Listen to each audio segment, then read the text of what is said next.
आप नौकरी करते हैं और आपका पीएफ कटता है तो ये खबर आपके लिए बेहद ज़रूरी है। अब हर स्थिति में पूरा पीएफ नहीं निकाल पाएंगे। कुछ मामलों में सिर्फ 75% रकम ही मिलेगी, जबकि पूरा पीएफ निकालने के लिए अलग नियम होंगे। अगर आपने ये नियम नहीं जाने तो बाद में आपको परेशानी हो सकती है, इसलिए वीडियो को आखिर तक ज़रूर देखें। नमस्कार, मैं हूँ आपके साथ ममता तिवारी और आप देख रहे हैं न्यूज़ 18 का डिजिटल प्लेटफॉर्म। अगर आप ईपीएफओ यानी कर्मचारी भविष्य निधि संगठन के सदस्य हैं तो पीएफ निकासी से जुड़े ये नए नियमों को समझना आपके लिए बहुत ज़रूरी है। आज की इस वीडियो में हम आपको बहुत आसान भाषा में बताएंगे कि कब मिलेगा सिर्फ 75% पीएफ, कब निकाल सकते हैं पूरा 100% पीएफ और किन परिस्थितियों में पीएफ निकालना सही रहेगा। तो देखिए, मान लीजिए आपकी नौकरी चली गई है। ऐसी स्थिति में अब आप अपने पीएफ का 75% हिस्सा तुरंत निकाल सकते हैं।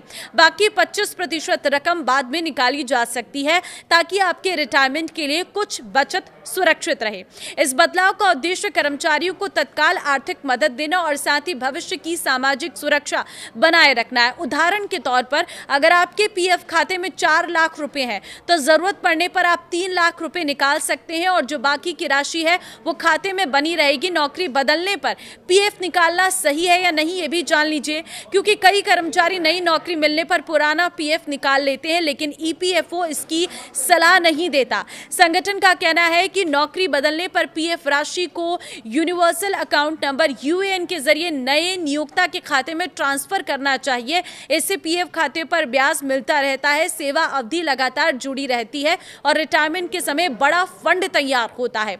बार बार पीएफ निकालने से भविष्य की बचत पर असर पड़ सकता है और कुछ मामलों में टैक्स भी देना पड़ सकता है। अब सवाल आता है, पूरा पीएफ कब मिलेगा?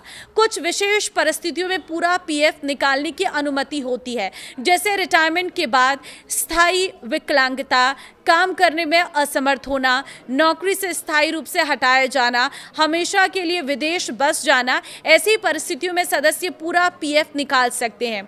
सरकार और ईपीएफओ का कहना है कि पहले कई कर्मचारी नौकरी छोड़ते ही पूरा पीएफ निकाल लेते थे। इससे रिटायरमेंट के समय उनके पास पर्याप्त बचत नहीं बचती थी और पेंशन से जुड़े लाभ भी प्रभावित हो सकते थे। इसी वजह से अब कोशिश की जा रही है कि कुछ राशि भविष्य के लिए सुरक्षित रहे, जबकि जरूरत पड़ने पर बड़ी रकम निकालने की सुविधा भी बनी रहे।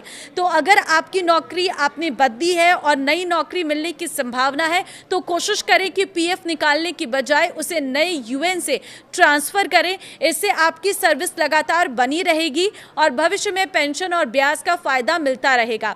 विशेषज्ञों का मानना है कि ईपीएफ सिर्फ बचत नहीं बल्कि लंबी अवधि की रिटायरमेंट योजना है। इससे कर्मचारी के योगदान के साथ नियोक्ता का हिस्सा और सालाना ब्याज भी जुड़ता रहता है। इसलिए अगर पैसों की तत्काल जरूरत ना हो तो पीएफ की पूरी राशि निकालने के बजाय उसे खाते में रहने देना बेहतर होगा। इससे भविष्य में आर्थिक सुरक्षा मजबूत रहती है और रिटायरमेंट के समय पर्याप्त फंड उपलब्ध होता है।